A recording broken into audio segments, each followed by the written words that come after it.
Afternoon, Uncle Kenneth. Nice Afternoon, to good see you. afternoon. It's been a Afternoon, while. yeah, it's been a while. Yeah, so I just wanted to catch up with you and ask how you've been doing these days. What's new? Any new projects? Yeah, we've been doing well.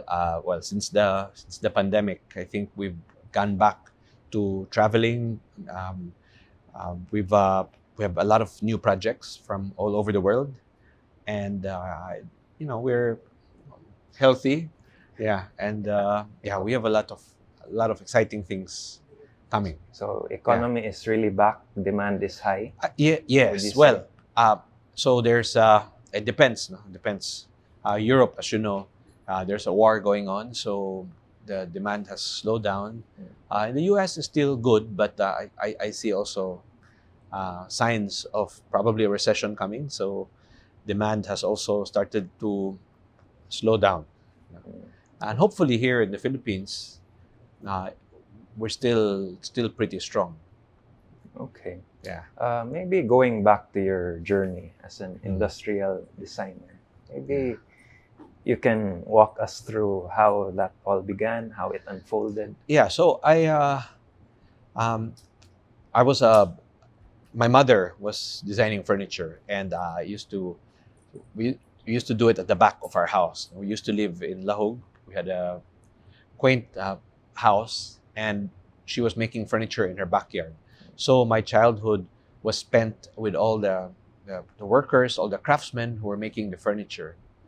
And my mother would tell me stories every night about fairy tales and castles and all kinds of different things. No? And back then, there was we had no cell phones, no internet, TV. Um, TV was very limited. I mean, for us, it was restricted. And she would tell me these stories and not show me any pictures. So I was forced to imagine what those lands look like, what those creatures look like, what those animals look like. And the next day would find me trying to draw and trying to create with the craftsmen, with all the materials around me, trying to recreate these stories. So I had a very creative childhood. In fact, after high school, I think I enjoyed my childhood so much that I wanted to be a child forever. So I wanted to take up design. And my father said there was no money in design. So he said, like a Chinese businessman, you take up business because Naturally. that's natural and it applies to anything you do. And if you like to design, you can always take up design afterwards. So I applied to UP Diliman Business. I got in, and on the second year, I was very bored. I went over to the Fine Arts College and applied for industrial design, which was a very new course then. I didn't make it because I couldn't draw well enough, and I spent one whole year just trying to convince my father that I really wanted to be a designer, and I learned to draw. So for one whole year, I did nothing but just learn to draw, to paint, so I could get into art school. Then I applied to New York at the Pratt Institute, where my mom also graduated. And from then on, I worked in Italy, in Germany, and then did my travels around the world, and then came back. Yeah. So early on, you were always creative. Were you always Yeah, inclined? I was always this field? very creative, but I went to a Jesuit school, and there was no emphasis on art, right? I think they were trained you to be a doctor or a scientist or an engineer. So your dad, was he really against it? No, he wasn't against it. I think he was concerned. He was concerned because, and he was right that business is really important because it's applicable to everything you do.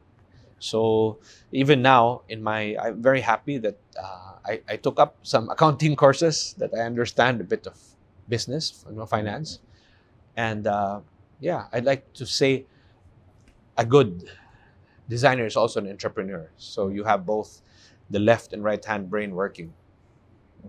So how are you able to balance the creative field which you're in and business? Yeah, so it's The practical side. yeah, that's a challenge, right? Because you have to always. That's the difference between what I do and art. When art, I design. I don't have to think about selling it or other people using it. And here, I have so many things to think about when I design a chair. It has to be comfortable, it has to look good, it has to go at a certain price, it has to be loved by a lot of people. So I think that's the challenge. Yeah.